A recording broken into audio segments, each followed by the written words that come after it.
So, hello, good morning, and welcome back once again. So, in the previous lecture, friends, we discussed how to calculate quartiles, deciles, and percentiles from ungrouped data. Now, friends, if you observed, the quartiles, deciles, percentiles are based on median. Median ની જે basic formula છે એમાં જ nominal changes તમારે કરવાના છે. Now, today we will practice example 26, which is considered to be very, very important. Mark this sum as very important. Okay, આ એક નોટ કરી નાખજો અને પછી તમે પ્રેક્ટિસ કરજો. તો એઝ આઈ સેડ, ક્વોટાઇલ્સ, ડિસાઇલ્સ અને પર્સન્ટાઇલ્સ આર બેઝડ ઓન મીડિયન. તો આમાં કઈ રીતના આપણે સમજશું? જો example 26, following data refers to milk quantity in 90 bags filled by a machine in a dairy. તો તમને કન્ટિન્યુઅસ ફ્રીક્વન્સી ડિસ્ટ્રીબ્યુશન્સ આપ્યું 485 to 490, 490 to 495, 495 to 500 and so on. Frequency is given. Now it is asked to calculate Q3, that is quartile 3, D2 and P55. Now friends, if you remember previous example માં મેં તમને કીધું હતું કે there are 3 quartiles, પછી deciles છે એ 9 છે અને પર્સન્ટાઇલ્સ છે એ 99 છે. એટલે ટોટલ તમને 111 સમ આ એક સમમાંથી પૂછી શકે. ક્વોટાઇલ્સમાંથી Q1, Q2, Q3, ડિસાઇલ્સમાંથી D1 to D9 અને પર્સન્ટાઇલ્સમાંથી P1 to P99 સુધીનું ગમે પૂછી શકે. આમાંથી આઉટ ઓફ 111 111 સમ. ખરેખર હું તો સ્કૂલની અંદર ક્લાસ લેતો ત્યારે એમ કહું કે આ એક સમૂહ મૂકી દો ને તો 5 કલાક તમે લખ્યા કરો ને તોય તમારો સમ પૂરો ન થાય. એ ટાઈપનો સમ મારે સેટ કરવો હોય તો થઈ શકે. ઓકે, આ 111 મેજર્સ કેલ્ક્યુલેટ કરવા હોય તો એક સમમાંથી થઈ શકે. તમને ખાલી 3 મેજર્સ પૂછ્યા, Q3, D2 and P55. Now how to calculate these measures? તો પહેલાં તો CFI લાઈક મીડિયનના બેઝ ઉપર છે એટલે CFI કેલ્ક્યુલેટ કરી લેવાની. ઓકે, તો there are total 90 observation, n is equal two 90. હવે તમે શું કરશો? જુઓ, એક એક મેજર્સની આપણે વાત કરીએ. પહેલાં ક્વોટાઇલ્સ એટલે કે Q3. તો Q3 મીડિયનની જે ફોર્મ્યુલા હતી એની ઉપરથી હું ચેન્જ કરી તમને સમજાવું. મીડિયનમાં શું હતું? પહેલાં n/2 કરો એટલે તમને મીડિયન ક્લાસ મળે. હવે જ્યારે તમે ક્વોટાઇલ્સ કેલ્ક્યુલેટ કરતા હો તો n/2ની જગ્યાએ શું કરવું પડે? n/4. હવે મલ્ટીપ્લાઇડ બાય જે ક્વોટાઇલ્સ તમારે કેલ્ક્યુલેટ કરવું હોય, Q1, Q2 ઓર Q3, જો Q3 મલ્ટીપ્લાઇડ કરવું હોય તો અહીંયા 3થી મલ્ટીપ્લાઇડ કરી નાખો. એટલે અહીંયા તમે જુઓ, quartile class is equal to 3n/4th observation. બરાબર? જો તમને Q1 પૂછવું હોય, ફોર એક્ઝામ્પલ Q1, તો અહીંયા Q3ની જગ્યાએ 1 મૂકી દેવાનું. Q2 પૂછવું હોય તો અહીંયા 2 મૂકી દેવાનું. આટલો ચેન્જીસ કરવાનો. તો 3/90/4 એટલે 67.5 ઓબ્ઝર્વેશન. તો 67.5 એ તમે ટેબલમાં જુઓ તો વેર ઇટ લાઇઝ, એની કરતાં સ્મોલર વેલ્યુ આ છે, એનો મતલબ 67.5 આ ક્લાસમાં હોય. તો 500 to 505 is our quartile class. Okay, આ પહેલાં નક્કી થઈ ગયું. ચલો, પછી ક્વોટાઇલ્સની ફોર્મ્યુલા શું? મીડિયનની ફોર્મ્યુલા ઉપરથી તે ક્વોટાઇલ્સની ફોર્મ્યુલા થાય. હું અહીં પહેલાં સાઈડમાં મીડિયનની ફોર્મ્યુલા લખું. Median is equal two L plus n/2 minus CF upon F into C. આ ફોર્મ્યુલા છે મીડિયનની. હવે આમાં ખાલી તમારે ચેન્જ ક્યાં કરવાનો? n/2 છે ત્યાં તમારે 3n/4 મૂકવાનું. બાકી બધી વસ્તુ સેમ જ રહી. જુઓ, okay, are you observing it? Okay, હવે શું કરશું? વેલ્યુઝ મૂકી દો. L એટલે 500 જે લોઅર બાઉન્ડ્રી પોઈન્ટ, 3n/4 એ તો આપણે કેલ્ક્યુલેટ કર્યું 67.5 માઇનસ CF મીન્સ પ્રીવિયસ ક્લાસની ક્યુમ્યુલેટિવ ફ્રીક્વન્સી, જે આપણો મીડિયન ક્લાસ હતો, બરાબર, એની પહેલાંનો ક્લાસ. મીડિયન ક્લાસ આ 500 વાળો છે, એનો પહેલાંનો ક્લાસની ક્યુમ્યુલેટિવ ફ્રીક્વન્સી 59 છે. બરાબર છે? એ તમે નોટ કરો. Frequency of median class is 23 and multiplied by C which is 5. બરાબર છે?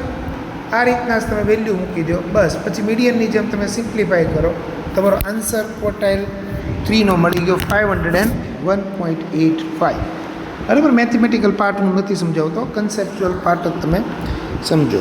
ઓકે, મતલબ શું થયો કે maximum quantity of milk is 501.85 ml in 75% bag having least milk content. એટલે Q3 જે છે ટેકનિકલી શું થયું કે Q1 એટલે 25, Q2 એટલે 50 અને Q3 મીન્સ 75%. તો 75% આ જે આન્સર આવ્યો કે આની કરતાં લેસ, બરાબર. આ ખાલી સમજવા માટે છે, બાકી ખાલી આન્સર જ તમારે લખવાનો છે. Okay, so this is calculation of Q3.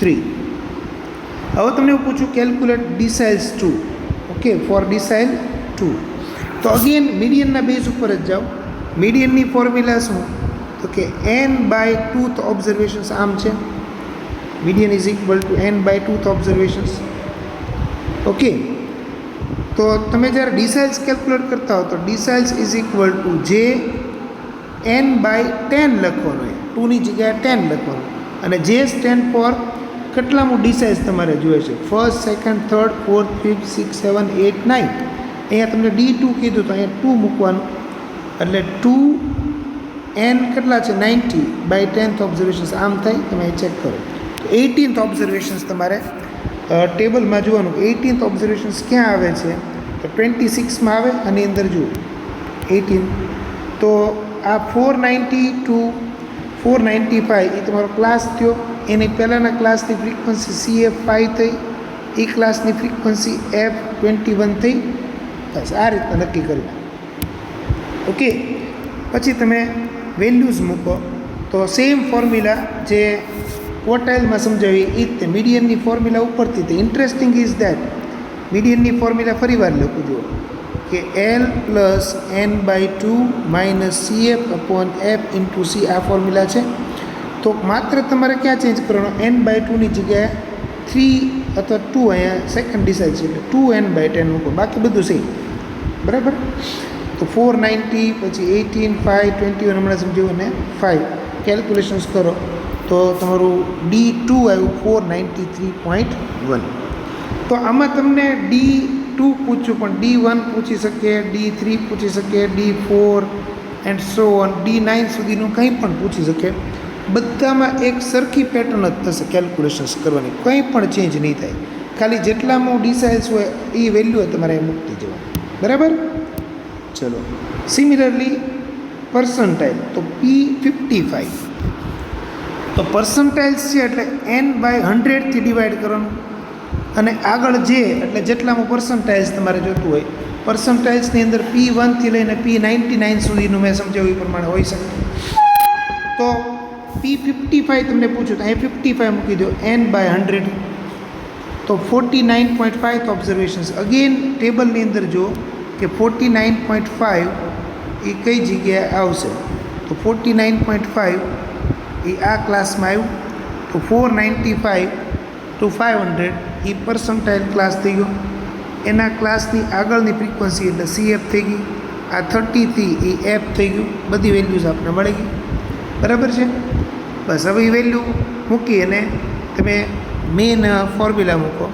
તો અગેન મીડિયનની ફોર્મ્યુલાની જેમ જ છે, બધામાં એક સરખું જ છે. તમે નોટિસ કરો મીડિયનની ફોર્મ્યુલા ઉપરથી જ તે, ખાલી ફરક શું કર્યો કે અહીંયા 55n/100, બાકી CF, F, C, L everything is same, similar. બસ પછી વેલ્યુઝ તમે મૂકી દો એટલે you will get the answer 498.56. Okay, so remember, તમને એક કહી દઉં કે તમે મીડિયન કેલ્ક્યુલેટ કરો કે Q2 કેલ્ક્યુલેટ કરો, બેના આન્સર સેમ જ હોય. મીડિયન કેલ્ક્યુલેટ કરો કે D5 કેલ્ક્યુલેટ કરો કે P50 કેલ્ક્યુલેટ કરો, આ બધાની વેલ્યુ એક સરખી જ આવે, because they all indicate the central value of the given data. તમે Q1 કેલ્ક્યુલેટ કરો અને P25 કેલ્ક્યુલેટ કરો, એનો મતલબ સેમ જ થયો. Q3 કેલ્ક્યુલેટ કરો અને P75 કેલ્ક્યુલેટ કરો, એનો બી મતલબ સેમ જ થયો. એટલે what I mean to say કે ક્વોટાઇલ્સ, ડિસાઇલ્સ અને percentiles in a way they are connected also with one another. Okay, કોઈ મેજર ચેન્જીસ નહીં. હા, મેજર ટુ મેજર નાના નાના ચેન્જીસ આવે, એ ચેન્જીસ તમે નોટિસ કરજો. Okay friends, so thank you. And next લેક્ચરમાં આપણે ડિસ્કસ કરશું ડિસ્ક્રીટ ફ્રીક્વન્સી ડિસ્ટ્રીબ્યુશન્સમાં કેવી રીતના કેલ્ક્યુલેટ થાય. ઓકે, ચલો, થેન્ક યુ વેરી મચ.